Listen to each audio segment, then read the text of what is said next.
रामकृष्णारी मित्रांनो, सर्वांना जय भीम जय शिवराय। मित्रांनो, काल पंढरपूरमध्ये ज्या मूर्ती सापडल्या त्याच्यावर व्हिडिओ बनवल्यानंतर त्या मूर्ती नेमक्या कोणाच्या, विठ्ठलाच्या आहेत की तथागत गौतम बुद्धांच्या आहेत याचं थोडक्यामध्ये विश्लेषण केल्यानंतर काही असे प्रश्न निर्माण झाले, काही अशा कमेंट आल्या। अनेक प्रश्न, अनेक दिवसांपासून हा प्रश्न मी वेगवेगळ्या माध्यमावर ऐकत आलेलो आहे, सोशल मीडियावरती ऐकत आलेलो आहे, यूट्यूबवर याच्यावर अनेक व्हिडिओ आहेत। आणि तो प्रश्न असा आहे की प्रभू रामचंद्र यांचा जन्म अगोदर झाला की तथागत गौतम बुद्ध यांचा अगोदर। मित्रांनो, यामध्ये प्रत्येक जण आपापली बाजू लावून धरत आहे।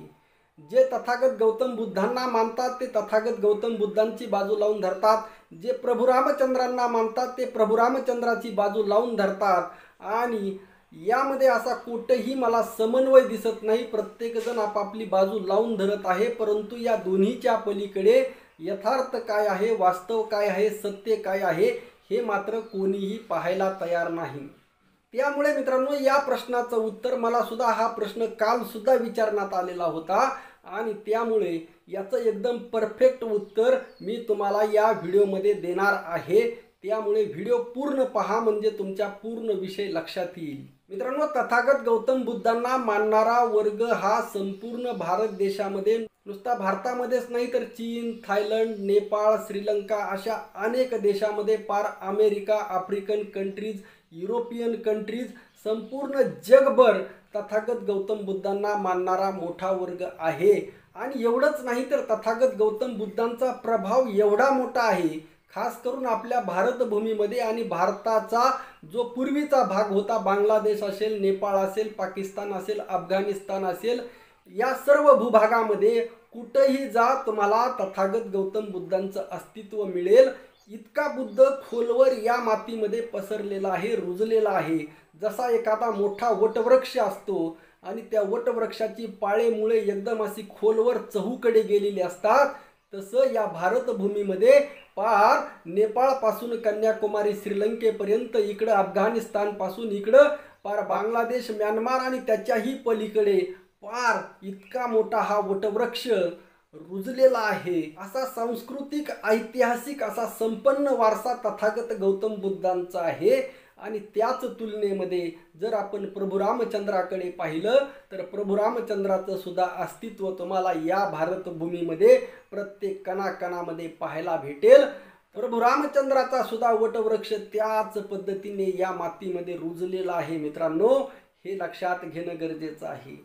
आणि म्हणजे आपण वटवृक्ष, आपल्याला सर्वांना वटवृक्ष माहीत आहे, वडाचं झाड आपण म्हणतो एकदम आपल्या ग्रामीण भाषेमध्ये। विषय समजून घेण्यासाठी आपण कल्पना करू की तथागत गौतम बुद्ध म्हणजे एक विशाल वटवृक्ष आहेत आणि प्रभू रामचंद्र सुद्धा एक विशाल वटवृक्ष आहेत। आता मित्रांनो, नीट लक्षात घ्या, हे तर आपल्या सर्वांना मान्य करावं लागेल की प्रभू रामचंद्र आणि तथागत गौतम बुद्ध यांचा कालखंड समान नाही। एकतर तथागत गौतम बुद्धांचा जन्म अगोदर झालेला आहे किंवा प्रभू रामचंद्रांचा जन्म अगोदर झालेला आहे, हे तर कोणीही नाकारू शकत नाही। आता दुसरं, तथागत गौतम बुद्धांनी त्यांच्या साहित्यामध्ये, त्यांच्या जीवन कालखंडामध्ये प्रभू रामचंद्राविषयी काही वाईट लिहिलं आहे का? तर अजिबात नाही। प्रभू रामचंद्रांना त्यांनी विरोध केलेला आहे का? तर अजिबात नाही। आता प्रभू रामचंद्रांनी सुद्धा त्यांच्या कालखंडामध्ये तथागत गौतम बुद्धाबद्दल काही लिहिलेलं आहे का? तर अजिबात नाही। तथागत गौतम बुद्धांबद्दल वाईट लिहिलेलं आहे का? तर अजिबात नाही। आता आपण विचारधारा पाहू, तथागत गौतम बुद्धांची विचारधारा काय आहे?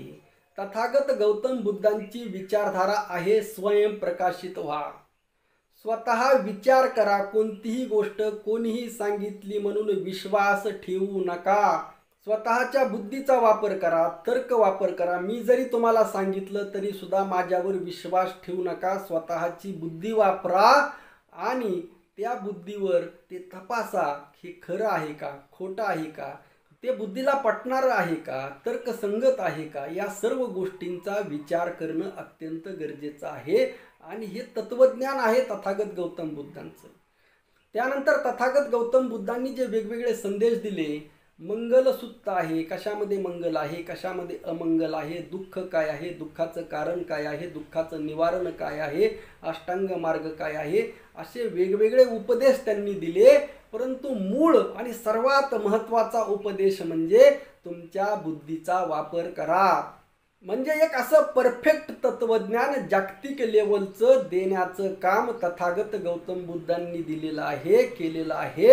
तथागत गौतम बुद्धांचं कार्य, त्यांचा संदेश एवढा मोठा आहे. जर तो संदेश मानवाने, संपूर्ण मानव जातीने जर आचरणात जर आणला तर मानव जातीच्या सर्व समस्या सुटतील. आपल्या माणसामध्ये जातीवरून, धर्मावरून किंवा वेगवेगळ्या अंगाने, वंशावरून, कशावरूनही जो भेद आहे तो भेद नष्ट करण्याचं सामर्थ्य तथागत गौतम बुद्धांच्या विचारामध्ये आहे. त्या विचारांचं आपण आचरण करणं गरजेचं आहे. आणि एक अत्यंत महत्त्वाचा असा एक आगळा वेगळा संदेश आहे, तो तुम्हाला शेवटी सांगणार आहे. त्या अगोदर आपण प्रभू रामचंद्रांचा संदेश अगदी थोडक्यामध्ये पाहणार आहोत. आता मित्रांनो, शेवटी तर तुम्हाला सांगणारच आहे की कोणाचा अगोदर जन्म झाला, परंतु त्या अगोदर सांगतो प्रभू रामचंद्राचं जे साहित्य लिहिलेलं आहे त्यांच्या कालखंडामध्ये लिहिलेलं नाही. त्यांच्यानंतर 100 वर्षांनी, 200 वर्षांनी, 300 वर्षांनी, 500 वर्षांनी, 1000 वर्षांनी अशा अंतराने ते लिहिलं गेलेलं आहे. आणि अनेक वेगवेगळ्या साहित्यामध्ये, अनेक वेगवेगळ्या भाषामध्ये ते लिहिलं गेलेलं आहे. प्रभू रामचंद्राच्या जीवनाचं जर सार सांगायचं जर म्हटलं तर प्रभू रामचंद्रांची निस्वार्थ भावना, आजच्या कालखंडामध्ये जर तुलना जर आपण केली, आज आपण आपल्या सख्या भावभावामध्ये जे भांडणं होतात, जे कलह होतात, प्रॉपर्टीवरून, संपत्तीवरून, पैशावरून, त्या काळामध्ये प्रभू रामचंद्रांना राजा होण्याचा अधिकार असताना, राजगद्दीवर त्यांचा अधिकार असताना, जर प्रभू रामचंद्रांनी जर ठरवलं असतं तर त्यांना कोणीही राजा होण्यापासून रोखू शकत नव्हतं. अशी परिस्थिती असताना सुद्धा प्रभू रामचंद्रांनी केवळ आई वडिलांच्या शब्दाखातर राजत्याग केला आणि एवढं मोठं राज्य, एवढी मोठी संपत्ती, एवढं मोठं सिंहासन स्वतःच्या भावाला दिलं. त्याचबरोबर मित्रांनो, प्रभू रामचंद्राचे जे इतर संदेश आहेत, प्रभू रामचंद्र ही वर्णव्यवस्था मानत नव्हते, प्रभू रामचंद्र जातीभेद मानत नव्हते. आदिवासी, निषाद राजा यांच्याशी असणारी त्यांची मैत्री आणि जगद्गुरु श्री संत तुकाराम महाराजांचा जो अभंगाचा पुरावा आहे, याती रूपे गुणे काय ते वानर, तयाच्या विचारे वर्ते राम. स्वतः जगद्गुरु श्री संत तुकाराम महाराज म्हणतात, वर्णबाह्य, जातबाह्य असणारे वानर त्यांच्या विचाराने सुद्धा प्रभू रामचंद्र आचरण करत होते. हा समतेचा संदेश जगद्गुरु श्री संत तुकाराम महाराज याद्वारे प्रभू रामचंद्रांच्या बाबतीत देतात. राम सर्वांना समान अधिकार देतात. आपला जितका स्वतःचा अधिकार आहे तितकाच अधिकार सर्वांना देतात. हा संदेश सुद्धा जगद्गुरु श्री संत तुकाराम महाराजांनी दिलेला आहे. राम म्हणता रामाची होईजे, पदवी बैसोनी पदवी घ्यायचे. मित्रांनो, इतक्या वर्षानंतर आजही आपण ज्या रामराज्याची संकल्पना करतो ते रामराज्य एक आदर्श असं रामराज्य होतं. त्या रामराज्यामध्ये कसलाही स्वार्थ नव्हता. लोक, जनता सुखी होती. सर्वांना प्रेमाने वागवलं जात होतं. सर्वांना त्यांचे हक्क आणि अधिकार भेटत होते. असं रामराज्य होतं मित्रांनो. म्हणजे प्रभू रामचंद्रांचे विचार सुद्धा महान आहेत आणि तथागत गौतम बुद्धांचे सुद्धा विचार महान आहेत. आता प्रभू रामचंद्रांच्या जीवनामध्ये येणारा शंभुक वधाचा प्रसंग, त्याचं विश्लेषण एका स्पेशल व्हिडिओमध्ये तुम्हाला करणार आहे. परंतु मित्रांनो, लक्षात घ्या, सध्या तुर्तास एवढं एकच सांगतो की शंभुक वध हे प्रकरण नंतर प्रभू रामचंद्रांच्या जीवनामध्ये जोडलं गेलेलं आहे. ते वास्तवामध्ये घडलेलं नाही. रामायणातील उत्तरकांड हे प्रक्षिप्त आहे आणि त्याच्या अगोदरच्या सुद्धा प्रभू रामचंद्रांच्या जीवनामध्ये, चरित्रामध्ये लिहिताना ज्या चुका केलेल्या आहेत त्या चुकाचं सुद्धा तुम्हाला पुराव्यासह विश्लेषण शंभुक वधामध्ये करणार आहे. मित्रांनो, सध्या तुर्तास एवढंच सांगायचं आहे की प्रभू रामचंद्रांचे विचार सुद्धा महान आहेत. तथागत गौतम बुद्धांचे विचार सुद्धा महान आहेत. आणि तथागत गौतम बुद्धांचं आपल्याला तर माहीत आहे त्यांचा जन्म कधी झाला. इसवी सनाच्या पूर्वी 600 वर्षाच्या आसपास तथागत गौतम बुद्धांचा जन्म झाला आणि प्रभू रामचंद्रांचा नक्की कालखंड माहीत नाही. परंतु कालखंड सांगण्या अगोदर परत सांगतो, एक गोष्ट लक्षात घ्या की प्रभू रामचंद्र आणि तथागत गौतम बुद्ध यांचे विचार एकमेकांसाठी कुठेही त्यांच्यामध्ये एकमेकाविषयी द्वेष भावना नाही, एकमेकाविषयी विरोध नाही आणि दोघांचेही विचार आपापल्या ठिकाणी महान आहेत हे लक्षात घ्या आणि त्या दोघांचा कालखंड वेगवेगळा आहे हे सुद्धा लक्षात घ्या। आता उदाहरणच जर द्यायचं म्हटलं तर मित्रांनो, जसं विश्वरत्न डॉक्टर बाबासाहेब आंबेडकरांचा कालखंड आपल्याला माहीत आहे, छत्रपती शिवाजी महाराजांचा कालखंड माहीत आहे। छत्रपती शिवाजी महाराज त्यांच्या जागेवर श्रेष्ठ आहेत, विश्वरत्न डॉक्टर बाबासाहेब आंबेडकर त्यांच्या जागेवर श्रेष्ठ आहे।